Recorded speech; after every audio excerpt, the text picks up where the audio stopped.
இந்த எபிசோடில் நாம் அஸ்வந்த் மாரிமுத்து இயக்கத்தில் எழுந்திருக்கிற டிராகன் படத்தை பற்றி தான் பார்க்க போகிறோம்.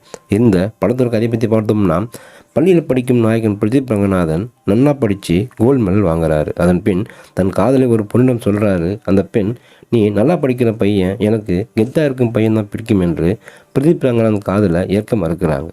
பள்ளி படிப்பை முடித்து கல்லூரியில் சேரும் பிரதீப் ரங்கநாதனுக்கு அங்கு படிக்காமல் கெத்தா சுத்துறாரு. மேலும் 48 பேப்பர் அரியர் வைக்கிறாரு. இவரும் நாயகி அனுபமா பரமேஸ்வரனும் காதலிக்கிறாங்க.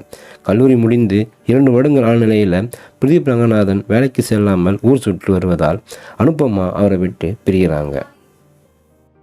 வருத்தமடையும் பிரதீப் வேலையில் சேர முடிவு செய்கிறார். ஆனால் 48 பேப்பர் அரியர் இருப்பதால் வேலை கிடைக்காமல் போகுது. ஒரு கட்டத்தில் போலி சான்றிதழ் வாங்கி வேலைக்கு சென்று நல்லா சம்பாதிக்கிறார்.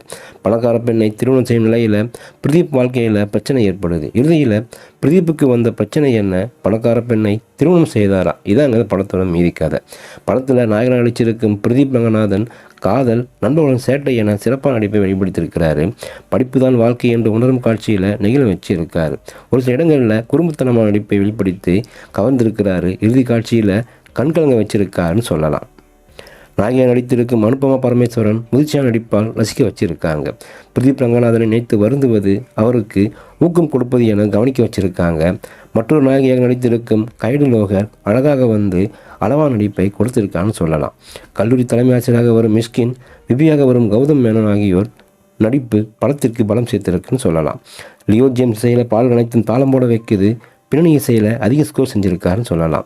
நிகேத் பொமிரேட்டின் ஒளிப்பதிவு சிறப்பாக இருக்குன்னு சொல்லலாம். கல்லூரி படிப்பை மையமாக வைத்து படத்தை இயக்கியிருக்கிறார் இயக்குனர். முதல் பாதி திரைக்கதை மெதுவாகவும் 2ஆம் பாதி சுவாரஸ்யமாகவும் நகர்த்திருக்கிறாரு. வாழ்க்கையில் வெற்றி பெற என்ன வேண்டுமானாலும் செய்யலாம் என்று நினைக்கும் ஒருவனின் வாழ்க்கையை சொல்லியிருக்கிறாரு. கிளைமாக்ஸ் காட்சியில் கவனிக்க வச்சிருக்கார்.